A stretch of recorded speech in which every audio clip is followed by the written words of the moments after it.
سورہ الجاسیہ 25واں پارہ ہے، آیت نمبر 12 سے شروع کریں۔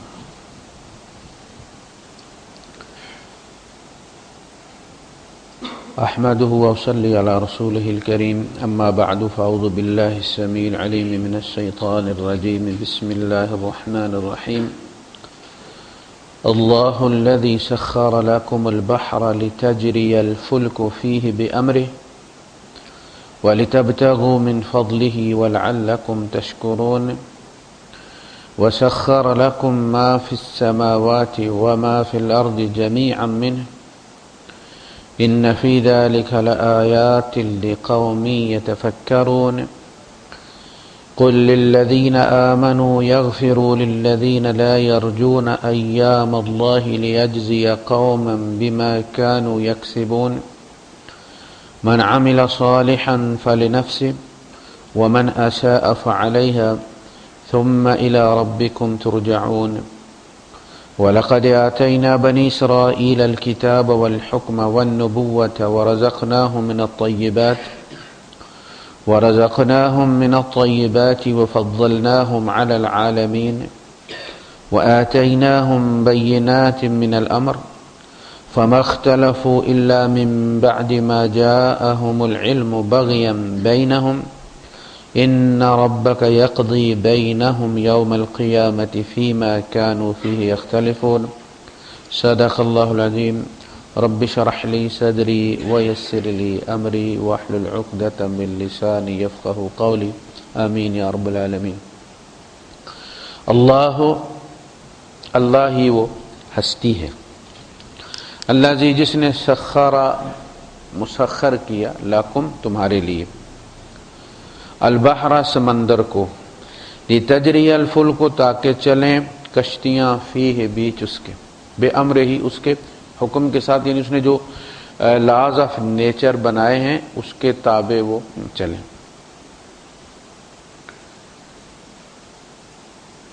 وَلِتَبْتَغُوا مِنْ فَضْلِ، اور تاکہ تم اس میں روزی تلاش کرو اپنی، وَلَعَلَّكُمْ تَشْكُرُونَ، اور سب سے بڑی بات یہ کہ تم یہ سارا کچھ کرنے کے بعد اس کا شکر ادا کرو جس نے سارا کچھ کیا۔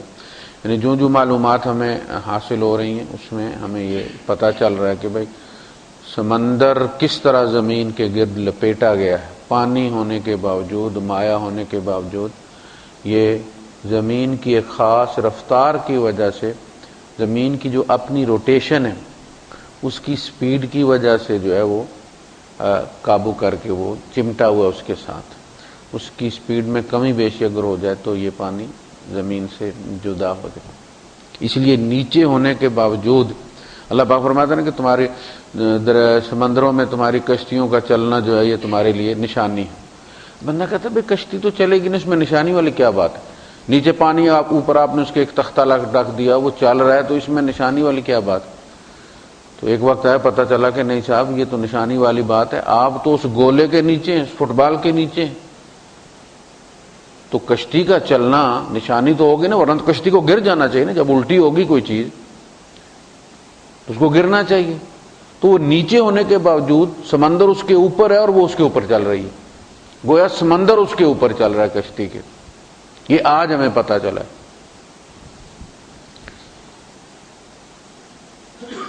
وَسَخَّرَ لَكُم مَّا فِي السَّمَاوَاتِ وَمَا فِي الْأَرْضِ جَمِيعًا مِّنْهُ، اور مسخر کیا تمہارے لیے، مسخر کا قابو میں کرنا، یعنی جب تم کوشش کرو تو وہ آگے سے مزاحمت نہ کرے، چاہے تم کافر ہو یا مسلمان، زمین و آسمان کی ساری چیزیں تمہارے لیے مسخر کر دی گئی، تو وہ مزاحمت نہیں کرتی، یہ نہیں کہتی کہ یہ کافر ہے، ہم جہاز کہ میں نہیں چلتا اس لیے کہ میرا پائلٹ جو ہے وہ عیسائی ہے۔ ساری چیزوں کو کہہ دیا گیا ہے کہ بھئی اس کے مسلمان یا عیسائی ہونے کا فیصلہ ہم قیامت کے دن ہم کریں گے، تم اس کے تابع ہو، تم نے اس کی ابن آدم کی بات ماننی ہے، اس کی تحقیق میں مزاحمت نہیں کرنی۔ سخر لکم، اسی طرح یہ جو تسخیر کا کہ جو غریبی ہے اور امیری ہے، اس میں یہ ہے کہ تاکہ تم ایک دوسرے کو مسخر کرو، قابو میں کرو۔ اللہ پاک نے یہ ساری غریبی امیری اس لیے رکھی ہے تاکہ تم ایک دوسرے کے قابو میں رہو۔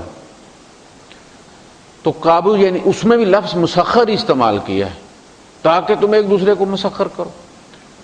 تو اب آپ گھر سے نکلیں ہی نہ تو کوئی چیز کیسے مسخر ہوگی؟ آپ گھر سے نکلیں گے، سڑک پہ آئیں گے، ٹیکسی کو ہاتھ دیکھیں، ٹیکسی والا جو ہے وہ کون ہے، آپ کی بات کیوں مانے گا؟ آپ کو جانتے ہی نہیں ہے، وہ آپ کی شکل اسے پسند نہیں ہے، لیکن اس کو پیسہ چاہیے. آپ کی جیب میں ایک ایسا ریسیور ہے، ایک ریموٹ ہے جس کی وجہ سے وہ آپ کے قابو میں ہے. وہ آ کے گاڑی لگا دیتا ہے، نہ جہاں کھڑی کرنی ہو وہاں پہ اٹھانے کے لیے کھڑی کر لیتے ہیں، اتارتے سٹاپ پر ہی آپ کو اٹھائے گا. وہ کیوں؟ آپ کی جیب میں ہو، اس کی ڈیمانڈ موجود ہے، وہ مجبور ہے وہ پیسہ جو آپ کی جیب میں ہے اس کو حاصل کرنے کے لیے وہ آپ کے قابو میں آئے. اسی طرح ساری چیزیں بکھری. یہ پیٹرول پہلے بھی تھا، آپ نہیں پہنچے وہ نہیں نکلا، آپ پہنچے تو اس نے کوئی انکار نہیں کیا. تو مسخر کا مطلب ہے کہ ہم نے اسے آرڈر دے دیا. ماں بچے کو کہہ دیتی کہ میں نے کھانا تمہارے لیے رکھ لیا. 2 بچے ہیں، ایک لیزی سے وہ آ کے دیکھتا، ہاتھ پاؤں مارتا، دیکھتا کوئی چیز نہیں، کہتا کوئی نہیں، امی آئے گی تو کھا لیں گے. دوسرا ڈھونڈ ڈانڈ کے نیچے ٹیبل رکھتا ہے، ٹیبل کے اوپر کوئی چیز رکھتا ہے اور ہاتھ پاؤں مار کے وہاں سے نکالو کہ یہ مجھے مل گیا. بھائی انگریزوں کا یہ حال ہے کہ وہ ہاتھ پاؤں مار کے کہیں سے نکال لیتے ہیں. ہم کہتے ہیں قیامت کے دن جنت میں چل کے یار کریں گے جو کرنا ہے. دنیا میں ہم نے کوئی تحقیق نہیں کرنی، کوئی دوا ایجاد نہیں کرنی. ہاں دعا میں ملاوٹ ضرور کرنی ہے، اس کے طریقے ہم نے. تو یہ جو بھی چیز ہے وہ اللہ نے مسخر کی ہوئی ہے، ہم حرکت نہیں کرتے ورنہ چیزیں انکار نہیں کرتی. وَسَخَّرَ لَكُم مَّا فِي السَّمَاوَاتِ وَمَا فِي الْأَرْضِ، اور زمین و آسمان میں جو کچھ ہے. اب ہمیں پتہ چلا کہ ہمارے سر کے اوپر جو بھی، پہلے ہم سمجھتے ڈائریکٹ آسمان ہے، ڈائریکٹ آسمان ہے. آسمان کے اور ہمارے درمیان ایک گولا ہے جس نے پانی کو اڑنے سے روکا ہوا ہے، اور وہ ایسا نیٹ ہے کہ جو ریڈیشن ہوتی ہے، ایٹمی دھماکے ہو رہے ہیں ہر وقت سورج پر، ہر وقت ایٹمی دھماکے ہو رہے ہیں وہاں پہ. ان کی جو ریڈیشن ہے اس کا نفع تو ہمارے پاس آتا ہے لیکن اس کا نقصان اس نیٹ میں پھنس جاتا ہے. ریڈیشن جو ہے وہ وہیں رہ جاتی ہے. اچھا جب اس سے سورج سے جو روشنی آتی ہے درمیان میں کہیں نظر نہیں آتی، ریفلیکٹ ہو کے روشنی نظر آتی. جب روشنی آتی ہے درمیان میں گٹا ٹوپ اندھیرا ہے. یہ مت سمجھے کہ سورج اور ہمارے درمیان بالکل چانن ہے. یہ چانن آپ کی آنکھوں میں نظر آ رہا ہے، آپ کے دماغ کے اندر سب سے جو تھک اندھیرا ہے وہ ہے. ہمارے یہ ہمیں سب کچھ روشن نظر آنا، لیکن دماغ کے اندر آپ چلے جائیں تو دماغ کے اندر اتھاہ اندھیرے ہیں. صرف یہ سیدھی ان اندھیروں میں سے نکل کے جا کے اس سسٹم کو جا کے جو ہے اپروچ کرتی ہے یہ تصویر آپ کی، جو آپ کا ویژول سسٹم ہے. اس طرح یہ درمیان میں سارے اندھیرا ہے. جب وہ آ کے ٹکراتی ہے یہاں پہ تو یہاں سے پھر ریفلیکٹ ہو کے نظر آتی ہے روشنی. یہ درمیان میں سے زمین ہٹا دے وہ اسی طرح کالک نکل جائے گی آگے. روشنی جب تک ٹچ نہ کرے کسی چیز کو ریفلیکٹ نہیں کرتی. اچھا اسی طرح ہم یہ سمجھتے ہیں کہ جب سورج کی طرف ہم جائیں اونچے زمین سے بلند ہوں تو چونکہ سورج کے قریب ہم جاتے ہیں تو گرمی زیادہ ہوگی، اور سورج سے دور ہوں گے تو سردی زیادہ ہوگی. تو پتہ چلا کہ نہیں صاحب، آپ زمین سے جتنے بلند ہوں گے سردی زیادہ ہوتی چلی جائے گی. سورج کی روشنی بھی گرمی تب دیتی ہے جب وہ ریفلیکٹ کرتی ہے. درمیان میں سے جب وہ آتی ہے، آپ کا جہاز جب اوپر جاتا ہے تو -72 ہوتا ہے اس کا ٹیمپریچر. -72 پہ آپ کا جہاز زیادہ دیر جہاز نیچے رہے تو آگ لگ جائے اس کو رگڑ سے. وہ فوراً اونچا ہوتا ہے اور اس ٹھنڈے ایریے میں چلا جاتا ہے فریزر میں. -72 ٹیمپریچر پہ آپ کا جہاز اسلام آباد جاتا ہے، قریب جا کے پھر نیچے آتا ہے وہ، یعنی برف میں سفر کر رہا ہوتا ہے پورا. تو جتنا آپ اوپر جائیں گے سردی ہوگی، جتنا زمین کے نیچے آئیں گے وہ آپ کے لیے وہ گرمی رکھی گئی ہے تاکہ، اور وہ بھی مناسب رکھی گئی ہے. تو یہ سارے نظام جو اب ہمیں پتہ چل رہے ہیں کہ اللہ پاک نے بڑا ہی نازک نظام ایک قائم کر کے رکھا ہوا ہے آربٹس کا، کہ ہر چیز اپنے اپنے آربٹ میں رہے، باہر نہ نکلے. اور کشش سے ان کو باندھا ہوا، رسوں سے نہیں باندھا ہوا. اگر زمین کو رسوں سے باندھا جاتا کہ یہ سورج کے گرد باندھ کے آپ کسی چیز کو گھماتے ہیں نا، اگر اس کو رسوں سے باندھ کر سورج کے گرد گھمایا جاتا تو ہر 2 فٹ کے بعد ایک رسہ ہوتا. کہاں آپ گاڑیاں چلاتے، کہاں آپ طیارے چلاتے، کہاں جناب آپ دوڑ لگاتے. اس نے ایسے اس لیے کہا نا کہ ہم نے آسمان کو ان ستونوں سے بنایا جو نظر نہیں آتے، عمادن غیر ترونہا، ہم نے کچھ اور قسم کے ستون بنائے ہوئے جن سے آسمانوں کو اٹھایا ہوا ہے، وہ تمہاری ایکٹیویٹیز میں بالکل کوئی ہرڈر نہیں ڈالتے. یعنی اللہ پاک نے ایسا نظام بنایا کشش کا کہ زمین مجبور ہے اس کے گرد گھومنے، اور 62,000 میل فی گھنٹہ کی رفتار سے شاں شاں کرتی جا رہی، آپ سکون سے چلے جا رہے، آپ کو پرواہ کوئی نہیں کہ کتنے کتنے خطرناک جو ہے وہ آپ کے دائیں بائیں سے نکل رہے ہیں، ان میں سے کوئی بھی ٹکرا جائے. ابھی جو گرا ہے رشیا میں، اگر وہ براہ راست اس کے تو چھوٹے چھوٹے شرے آ کے زمین کو لگے نا، اگر وہ براہ راست زمین پہ گرتا تو وہ ناگاساکی والے ایٹم بم سے اس کی کئی گنا زیادہ طاقت تھی، تباہی میں مچا دیتا وہ. یہ ہم نے اس لیے تمہارے لیے مسخر کیے ہیں، جمیعا من، سارے اسی کی طرف سے مسخر ہیں. اچھا، اس میں یہ ساری بات یہ اس لیے کہی جا رہی ہے کہ ایک ہی خدا ہے پوری کائنات میں، تم جہاں بھی جاؤ گے ہر چیز تمہارے ساتھ تعاون کرے گی، اس لیے کہ وہ ایک ہی خدا نے اس کو آرڈر دیا ہو. آپ مختلف اداروں میں دیکھتے ہیں کہ ہر سیکشن کا الگ ہیڈ ہے، ہیڈ آف ڈپارٹمنٹ. آپ جوازات میں چلے جائیں، آپ جناب علی مرور میں چلے جائیں، اس میں ٹرائی لینے والے کا اپنا ہیڈ ہے، اس میں مخالفے جمع کرنے والے کا اپنا ہیڈ ہے، اس میں گاڑیاں پاس کرنے والے کا اپنا ہیڈ ہے. ایک کی منظوری آپ لے بھی لیں تو دوسرا. اللہ پاک نے فرمایا کہ تمہیں جہاں بھی کائنات میں جاؤ گے تمہیں پتہ چلے گا کہ میرا حکم وہاں چل رہا ہے. انکار کا اختیار ہم نے صرف تمہیں دیا ہے، باقی کوئی چیز انکار نہیں کرتی. جمیع من، وہ ایک ہی خدا ہے. ہر جگہ جاؤ گے توحید کا تمہیں سبق ملے گا. ان فی ذالک لآیات لقوم یتفکرون، یقیناً اس میں نشانیاں ہیں کس کے لیے؟ نماز پڑھنے والوں کے لیے، وہ قوم جو عقل سے کام نہیں. تفکرون، یہ جو سمندر والی ہیں، آربٹس والی ہیں، خلا والی ہیں، اوزون والی ہیں، یہ ساری چیزیں کس کی سمجھ میں آئیں گی؟ جو غور کرے گا. ہم نے تو غور کرنا ہی نہیں نا، ہم نے تو غور کرنا فرقہ واریت پر، دھماکے کرنے پر، بندے مارنے پر، شلوار اوپر نیچے کرنے پر. یہ نشانی ہمارے کام کی نہیں ہے. ہم تو کہتے ہیں کہ دم مارو، دم کمائے گی دنیا، کھائے گے ہم. تحقیق گورا کرے گا، ہم اس سے فائدہ اٹھائیں گے. نازل ہمارے لیے ہوئی تھی. ایک وقت تھا ہم نے دنیا پر حکومت اس کی وجہ سے کی تھی. یورپ اندھیرے میں ڈوبا ہوا تھا، اسپین سے اسے روشنی ملی ہے. وہاں یونیورسٹیاں ہم نے بنائی تھی، وہ سٹوڈنٹ وہاں پڑھنے آیا کرتے. جس طرح آج کل ہم یورپ جاتے ہیں پڑھنے کے لیے، ہمارے بچے، اور پڑھنے ہماری یونیورسٹیوں میں آتے تھے اور مسلمان ہو کے جاتے تھے. آج ہمارے بچے وہاں پڑھنے جاتے ہیں اور عیسائی ہو کے آتے ہیں. نام پاسپورٹ پہ وہی ہوتا ہے، عقیدہ سارا بدلی ہو چکا. ایتھیسٹ ہو رہے ہیں. یعنی بی بی سی کی سروے رپورٹ آئی تھی کہ برطانیہ میں ایتھیزم جو ہے وہ سیکنڈ لارج مذہب بن چکا ہے. خدا کے منکر، خدا ہی کوئی نہیں.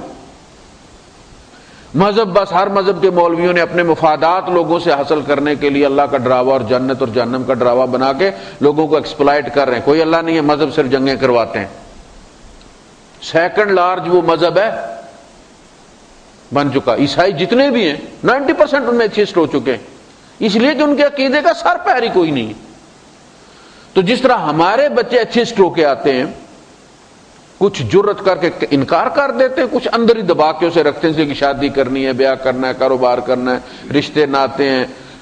کچھ بولڈ ہوتے ہیں وہ انکار کر دیتے. تو اس زمانے میں یورپ ہم سے پڑھ کے گیا ہے. ہمارے یہاں افلاک کو دیکھنے والے وہ رصد گاہیں تھیں جہاں سے ہم ستاروں پہ نگاہ رکھتے تھے. پھر آہستہ آہستہ آہستہ ہوا یہ کہ وہ ایک ہی جگہ قرآن بھی پڑھایا جاتا تھا، ایک ہی جگہ طب بھی، میڈیکل بھی پڑھائی جاتی تھی، ایک ہی یونیورسٹی کے اندر افلاکیات جو ہے فلکیات کا وہ بھی پڑھایا جاتا تھا. پھر یہ ہوا کہ جب مولوی صاحب ریجڈ ہو گئے کہ میں نہ مانوں، کہا جی یہ بندہ تو کہتا ہے کہ زمین گول ہے. ہم سے روزے پہ تھے تو ہمارے ساتھ ایک ایسا بھی سائنسدان تھا جو کہتا تھا کہ جو بندہ یہ کہتا ہے زمین گول ہے وہ کافر ہو گیا اور اس کی بیوی کو طلاق ہو گئی ہے. جو یہ مانتا ہے کہ انگریز چاند پہ گئے وہ کافر ہو گیا ہے. ایسے ایسے سائنسدان بھی ہم نے پیدا کر لیے ہیں. تو جب مذہب نہیں مانا، انہوں نے کہا جی ہم نہیں مانتے، تو پھر بغاوت ہوئی اور پھر یہ میڈیکل کالج اور یہ فلکیات، تو پھر یہ لوگوں نے کہا یار یہ مولوی صاحب مانتے نہیں، انہوں نے اپنا الگ بنا لیا. پہلے یہ ایک ہی ہوتا تھا، اور آپ کو پتا ہے مولوی کے پاس لوگ جایا کرتے تھے دوائی کے لیے بھی، ایک مولوی حکیم بھی ہوتا تھا. پھر یہ الگ ہو گئے. آج بھی اگر ہم ترقی کرنا چاہتے ہیں تو مولوی صاحب کو دماغ کھولنا ہوگا تھوڑا سا، اور یہ سب ایک کرنا پڑے گا، تب جا کے یہ کمبینیشن چلے گا. لِقَوْمٍ يَتَفَكَّرُونَ، نشانیاں ہیں تفکر کرنے والی قوم کے لیے. قُلْ لِلَّذِينَ آمَنُوا يَغْفِرُوا لِلَّذِينَ لَا يَرْجُونَ أَيَّامَ اللَّهِ، آپ ایمان والوں سے کہہ دیں کہ وہ ان لوگوں کو معاف کر دیں. معاف کرنا آپ سمجھتے ہیں نا، جب کوئی مانگنے آتا ہے آپ سے تو آپ کیا کہتے ہیں؟ ہاں جی معاف کر دو. کہا کہ ان کو معاف کر دو جو اللہ کے ایام کا انکار کرتے ہیں، اعمال کا، یعنی وہ جو قیامت ہوگی، حساب کتاب ہوگا، جی بدلہ دینا، لوگ اس کا انکار کرتے ہیں. چھوڑ دو ان کو، لڑائی کی ضرورت نہیں ہے، اس لیے کہ یہ وہ لوگ ہیں جو کہتے ہیں کہ بھئی حساب ہوگا کیوں، کر کے دکھاؤ. مردے اٹھیں گے کیوں، اٹھا کے دکھاؤ. فاتوا بآبائنا ان کنتم صادقین. وہ کہتے ہیں کہ یہ تو ہم بہت لقد وعدنا ھذا نحن وآباؤنا من قبل ان ھذا الا اساطیر الاولین. مولوی صاحب یہ کہانیاں ہیں، ہم اور ہمارا باپ دادا سارے یہ ڈراوے سنتے آئے ہیں کہ قیامت ہوگی، مردے قبروں میں سے نکلیں گے. یار فاتوا بآبائنا ان کنتم صادقین.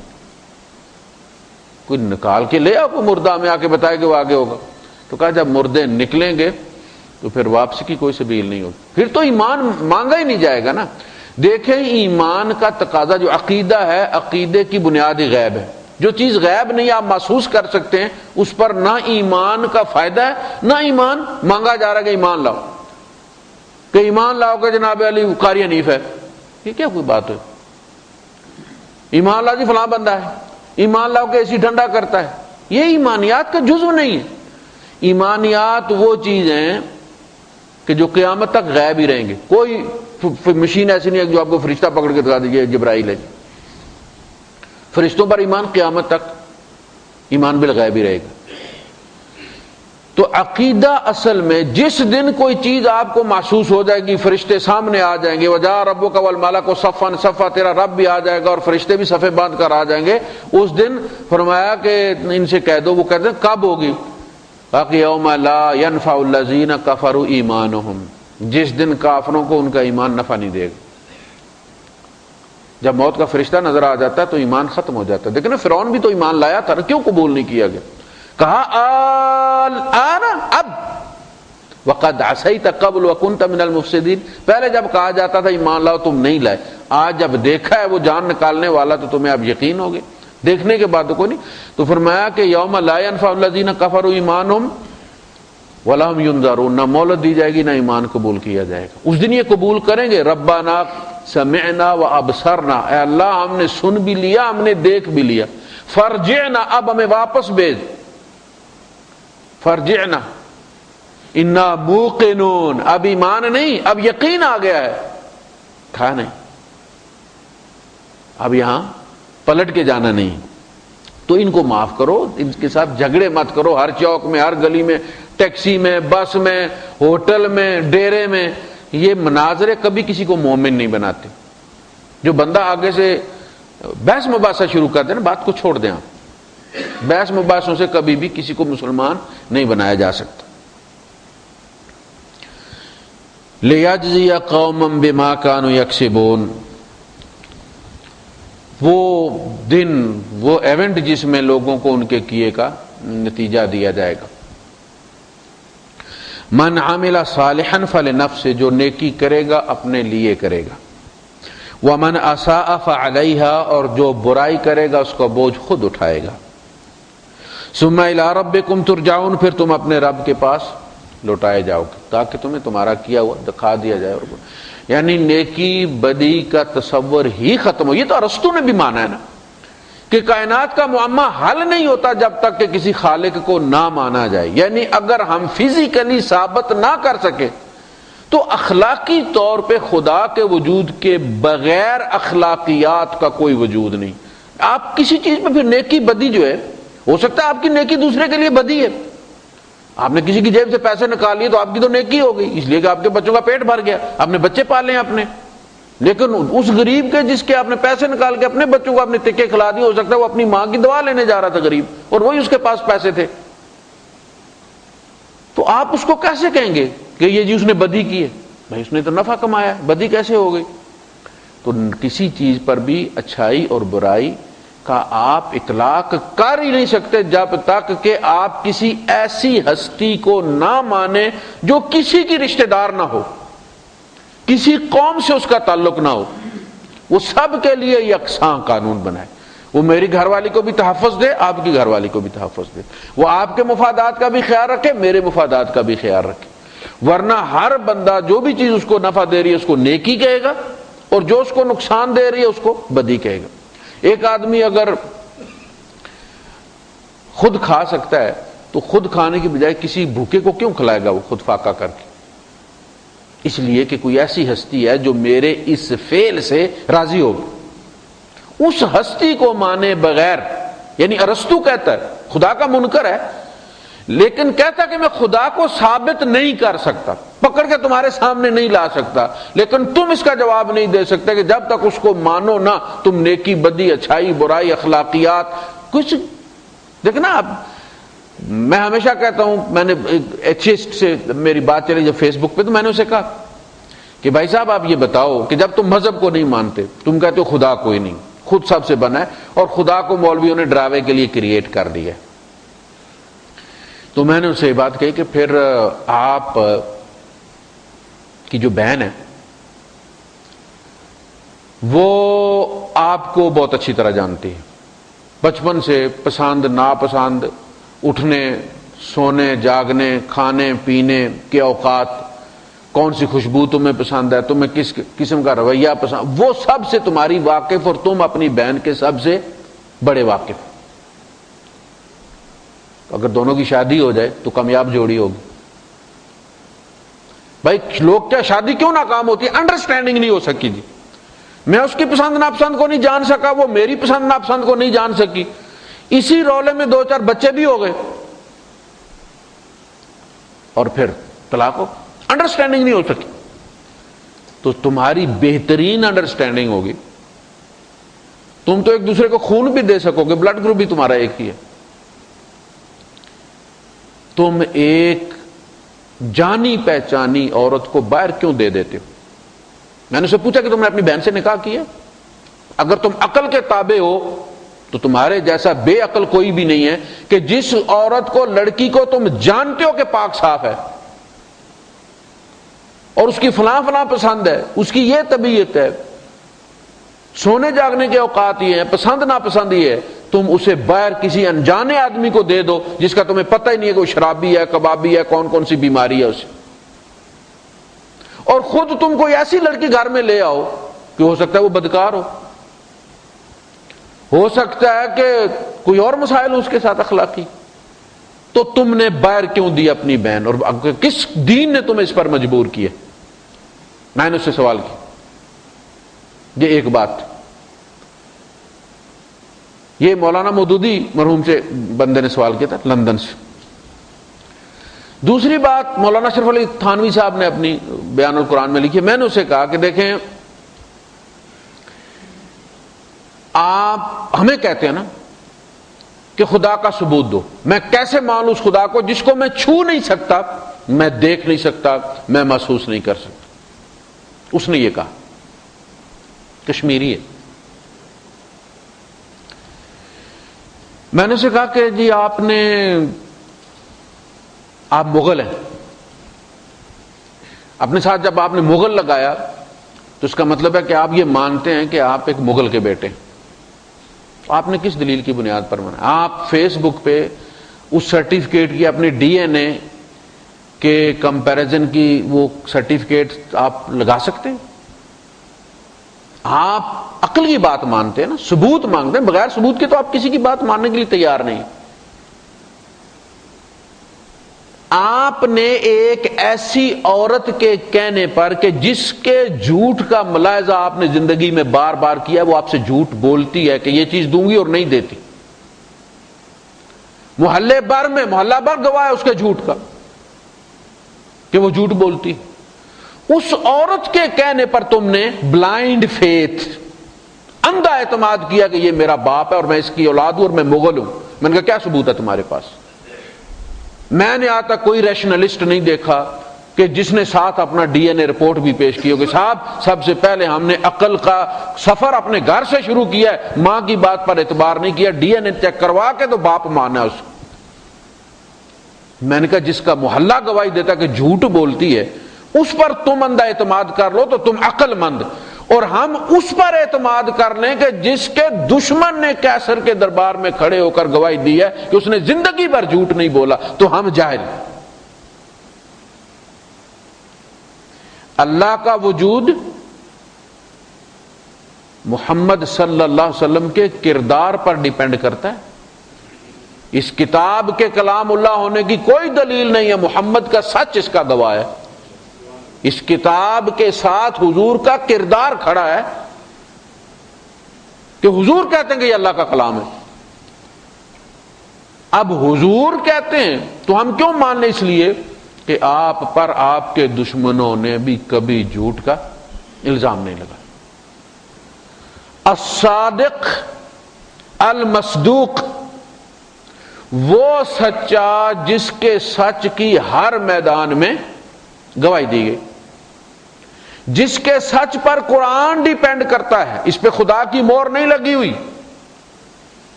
اللہ کے رسول صلی اللہ علیہ وسلم جب کوئی صفحہ پر کھڑے ہوئے تو آپ نے اپنی رسالت کا معجزہ پیش نہیں کیا۔ لوگ کو ولی مانتے ہیں نا، سانپ لپیٹے ہوئے ہیں، شیر پر بیٹھا ہوا ہے یا اڑتا ہوا مسلح پر آیا ہے، اس طرح کی بات ہوتی ہے۔ آپ نے کیا سوال کیا؟ قرآن نہیں پڑھا۔ آپ نے فرمایا کیف وجدتمونی، اے قریش والو، سارے قبیلوں کو آواز دے کے بلایا آپ نے، وا صباحا، ہائے وہ صبح جو آنے والی ہے۔ یہ ایک ایمرجنسی کال ہوتی تھی، میڈے، سارے قبیلے اکٹھے ہو گئے، محمد کی آواز آ رہی ہے، کوئی بہت بڑی آفت آنے والی۔ تو آپ نے فرمایا کیف وجدتمونی، تم نے مجھے کیسا پایا؟ انہوں نے کہا کہ ہم نے آپ کو بہترین انسان پایا، آپ ہم میں سب سے بہترین ہیں۔ آپ نے فرمایا اگر میں تمہیں کہوں کہ اس پہاڑ کے پیچھے سے کوئی لشکر تمہارے اوپر حملہ کرنے والا ہے، صفا مروہ آپ نے کیا، مروہ کی طرف منہ کریں تو دائیں طرف حضرت خدیجہ رضی اللہ عنہ کا گھر تھا جہاں لائبریری بنی ہوئی تھی، اور جہاں ابو جہل کی ٹٹیاں بنائی ہوئی انہوں نے، ان کو وہاں ابو جہل کا گھر تھا جہاں انہوں نے وہ باتھ روم بنائے ہوئے۔ تو کوئی صفا کتنا بڑا پہاڑ تھا، پتہ چل جاتا لشکر بھائی، گاؤں میں بندہ گھسے تو سب میں پتہ چل جاتا ہے بھائی بندہ آیا، اور کس کا، یہ بھی ان کو پتہ چلتا تھا کس کا رشتہ دار ہے، فلاں برادری کا مہمان آیا۔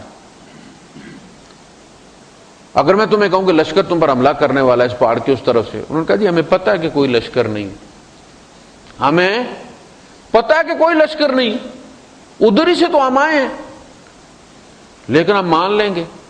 دیکھیے اس کے باوجود کہ ہماری آنکھوں نے دیکھا ہے کہ لشکر کوئی نہیں، ہم اسی گلی سے دوڑ کر آئے ہیں، لیکن ہم آپ کی بات مان لیں گے اس لیے کہ آج تک آپ نے ہم سے جھوٹ نہیں بولا۔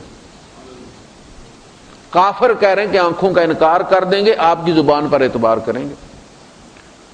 یہ وہ بات ہے جس کو مستشرق لکھتا ہے کہ لوگ کہتے ہیں کہ محمد صلی اللہ علیہ وسلم کی زندگی میں اور ان کی موومنٹ میں اور ان کی تحریک میں بڑے بڑے امتحان آئے ہیں، کوئی طائف کو کہتا ہے، کوئی بدر کو کہتا ہے، کوئی احد کو کہتا ہے، لیکن میں یہ کہتا ہوں کہ سب سے بڑا محمد کی زندگی کا امتحان اس دن تھا جس نے کوئی صفحہ پر، جس دن انہوں نے اپنے آپ کو اپنے دشمنوں کے حوالے کر دیا تھا، اس دن ایک انگلی بھی اٹھ جاتی نبی کے کردار پر تو ساری تحریک، نہ بدر آنا تھا، نہ احد آنا تھا، نہ طائف ہونا تھا، کچھ بھی نہیں ہونا، ختم ہو جانا تھا کہ آپ نے فلاں آدمی سے جھوٹ بولا تھا، آپ فلاں کے پیسے کھا گئے تھے، آپ نے فلاں چیز میں ملاوٹ کی۔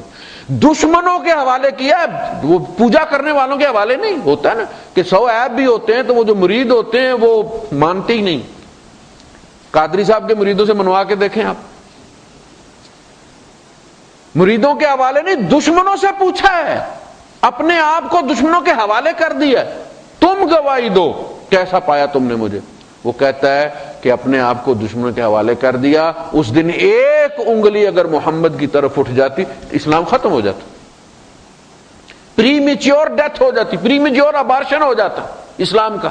اسلامی تحریک کس پر کھڑی ہے؟ نبی کریم صلی اللہ علیہ وسلم کے کردار پر۔ ہم اس کو پیش کرتے ہیں قرآن کے ساتھ، اپنے کو نہیں۔ ہمارے مولوی مسجدوں میں ریپ کرتے ہیں، 2 نمبر کام کرتے ہیں ہم لوگ، ہر چیز 2 نمبر کرتے ہیں۔ خود آپ کے سامنے جب پاکستانی چیز آتی ہے اور جرمنی اور جاپان کی چیز آتی ہے، کیوں آپ جرمنی کی چیز کو اختیار کریں؟ کیوں جنٹاسین جرمنی والا آپ لیتے ہیں؟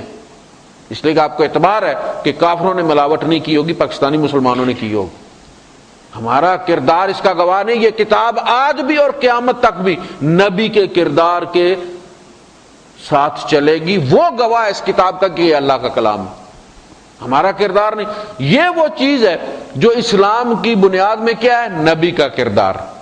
اللہ نے ایسے نہیں بار بار نبی کی زندگی کی قسمیں کھائیں، لعمرک، اے نبی تیری زندگی کی قسم، وہ زندگی اس کی گواہ ہے۔ یہ قرآن اس زندگی کے ساتھ چل رہا ہے۔ آج وہی کردار جو اسلام کی بنیاد ہے، وہی کردار مسلمانوں میں کوئی نہیں ہے۔ سڑکیں ہیں، بڑے بڑے برج ہیں، دنیا کی سب سے طویل ترین عمارت ہمارے پاس ہے، بڑے بڑے مہنگے ترین ہوٹل ہم لے کر دنیا کے بیٹھے ہوئے ہیں، نہیں ہے تو کردار کوئی نہیں۔ پیسے کھا جاتے ہیں ہم لوگوں کے، دھوکہ ہم دیتے ہیں، 2 نمبر چیز جناب علی، قسمیں کھا کے، اللہ کی قسم کھا کے جھوٹ بول جاتے۔ نتیجہ کیا؟ اللہ کی نظروں سے گر گئے۔ جب اس کی نظروں سے گر گئے تو پھر دنیا کی ہر چیز ہمیں مارنے دوڑتی ہے۔ ایک مار کے جاتا ہے، دوسرا جہاز لے آتا ہے، وہ مارنا شروع کر دیتا ہے ہمیں۔ مسئلہ یہ لِيَجْزِيَ قَوْمًا بِمَا كَانُوا يَكْسِبُونَ مَنْ عَمِلَ صَالِحًا فَلِنَفْسِهِ وَمَنْ أَسَاءَ فَعَلَيْهَا ثُمَّ إِلَىٰ رَبِّكُمْ تُرْجَعُونَ۔ وَلَقَدْ آتَيْنَا بَنِي إِسْرَائِيلَ الْكِتَابَ، ہم دے چکے ہیں کتاب، بنی اسرائیل کو بھی ہم نے کتاب دی تھی۔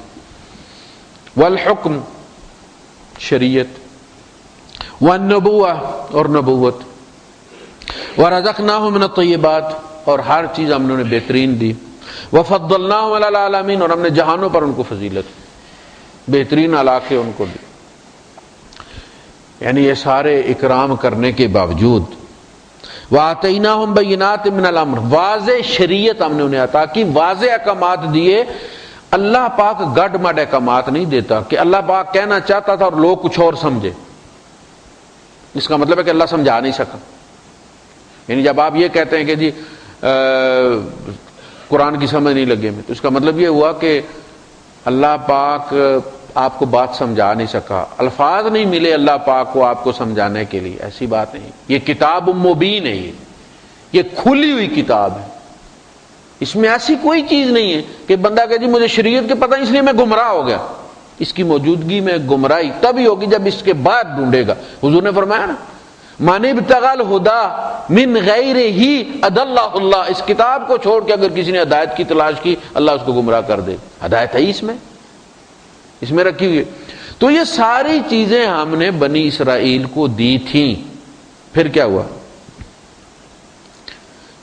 فَمَا اخْتَلَفُوا إِلَّا مِن بَعْدِ مَا جَاءَهُمُ الْعِلْمُ، تو انہوں نے اس وقت تک اختلاف نہیں کیا جب تک ان کے پاس علم نہیں آیا۔ آپ نے دیکھا جتنا بڑا مولوی ہوگا اتنا بڑا فتنہ ڈالے گا، ایسے ایسے گولے چھوڑتا ہے شیخ الاسلام کہ عقل حیران ہوتی ہے، کہاں سے یہ آئیڈیا لے آئے گا۔ نہیں انہوں نے اختلاف کیا، مگر یعنی علم کس لیے آتا ہے کہ اختلاف ختم کریں،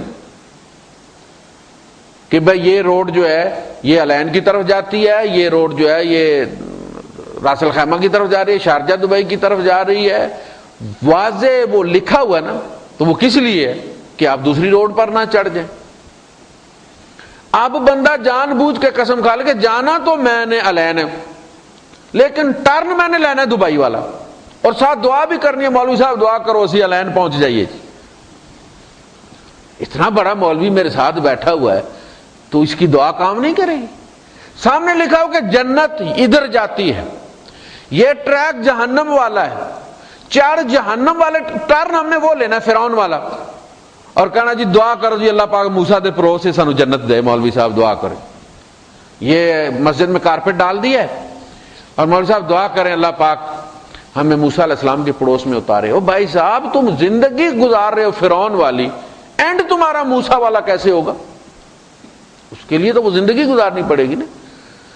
تو جو کتاب آئی تھی کہ اس کی موجودگی میں اختلاف نہیں ہوگا، وَاعْتَصِمُوا بِحَبْلِ اللَّهِ جَمِيعًا، سارے اس کتاب کو مل کر پکڑ لو، وَاعْتَصِمُوا بِحَبْلِ اللَّهِ جَمِيعًا وَلَا تَفَرَّقُوا، اس کو پکڑو گے تو تفرقہ کوئی نہیں ہوگا۔ جب اسی میں سے فرقے نکالنے ہم نے شروع کر دی تو سپر انفیکشن ہو گیا نا۔ جب اینٹی بایوٹک کام نہ کرے تو اس کا مطلب یہ ہوا کہ ہم اب قابل علاج نہیں رہے، اور جو چیز آپ کو پتا مینٹیننس کے قابل نہ ہو وہ باہر سے کتنی بھی خوبصورت ہو، پھر آپ کیا کرتے ہیں؟ گھسیٹ کے باہر رکھ دیتے، کوئی اٹھا کے لے جائے کچرے کے پاس، شکل نہیں دیکھتے۔ اسی طرح ہم بازار بہت مومن شکل بنا کے کہ ہماری شکل نبی کریم صلی اللہ علیہ وسلم سے ملتی ہے، کردار تمہارا نہیں ملتا۔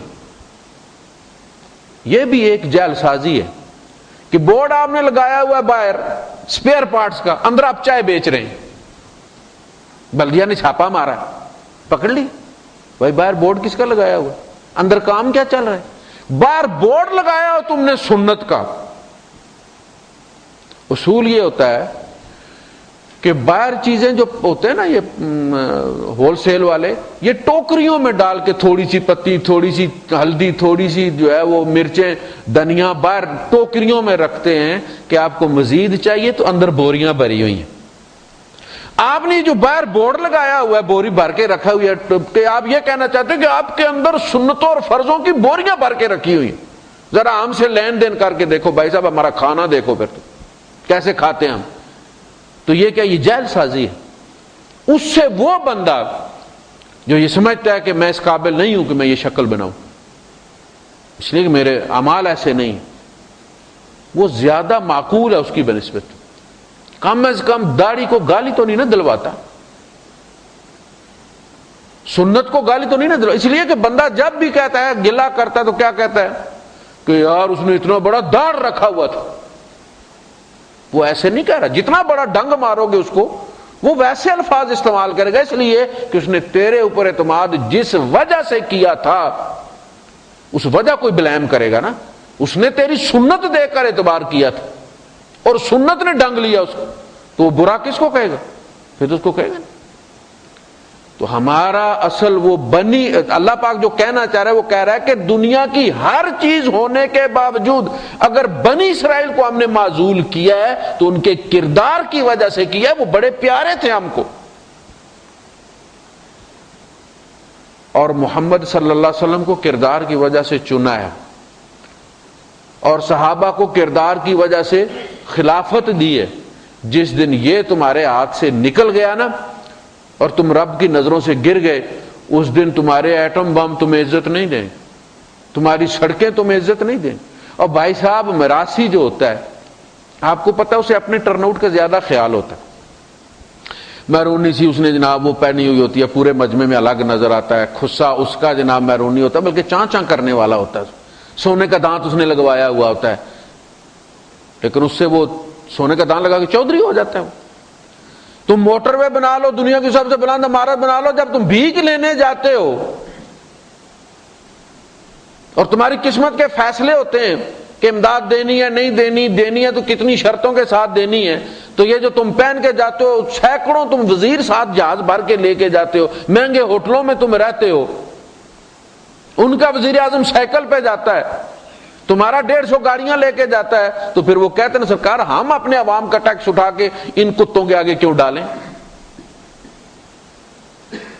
اپنے بچوں کا لقمہ نکال کے عیسیٰ علیہ السلام نے الفاظ استعمال کیے تھے، اپنے بچوں کے منہ سے لقمہ اٹھا کے کوئی کتے کو نہیں ڈالتا، پہلے اپنے بچوں کا پیٹ بھرتا۔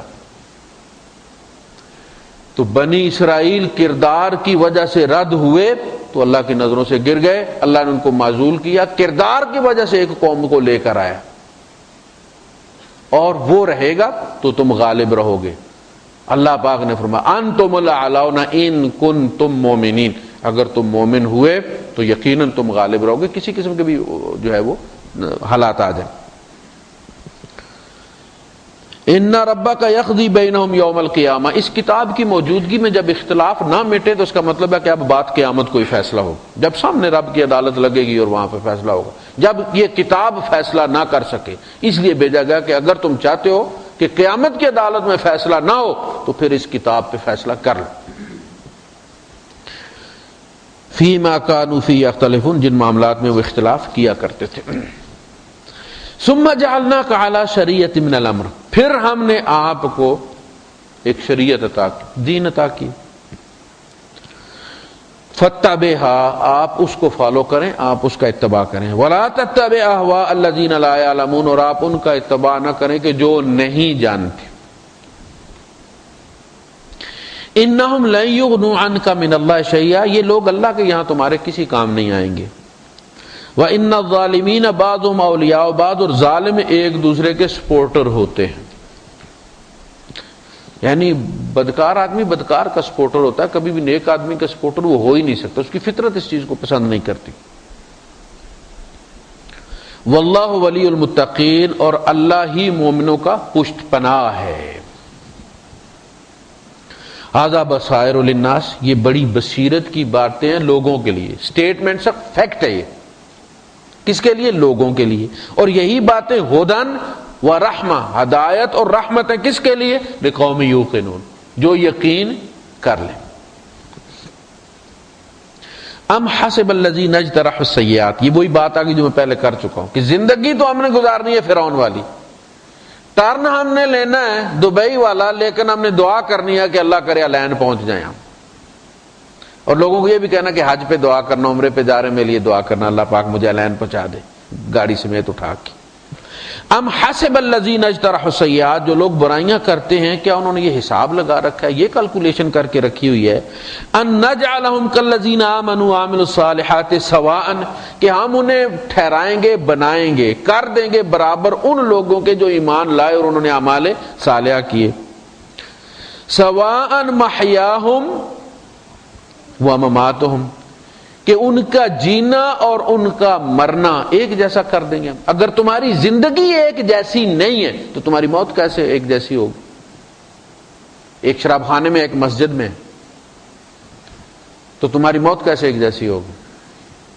تم نے کیا سمجھا ہے کہ اللہ پاک کو میتھ کوئی نہیں آتی؟ تم نے حساب لگا رکھا ہے کہ جس طرح دنیا میں مصیبت آتی ہے تو سب پہ آتی ہے نا، ہیپاٹائٹس نمازیوں کو بھی ہو جاتی ہے، پرہیزگاروں کو بھی ہو جاتی ہے، بے نمازیوں کو بھی ہو جاتی ہے، جگر نمازی کا بھی کینسر ہو سکتا ہے، شرابی کو بھی ہو سکتا ہے۔ اسی طرح انہوں نے یہ سمجھا ہوا کہ یہ ایسی باتیں یار، ورنہ تو نمازیوں کو کوئی مصیبت بخار بھی نہیں چڑھنا چاہیے تھا، ان کو جو اللہ والے ہیں ان کے بچوں کو تو بیماری، ان کو بچے تو پاس ہونے چاہیے تھے، ان کے یہاں تو کوئی معذور بچہ نہیں ہونا چاہیے، جاب لیس ہونا ہی نہیں چاہیے تھا نمازی کو۔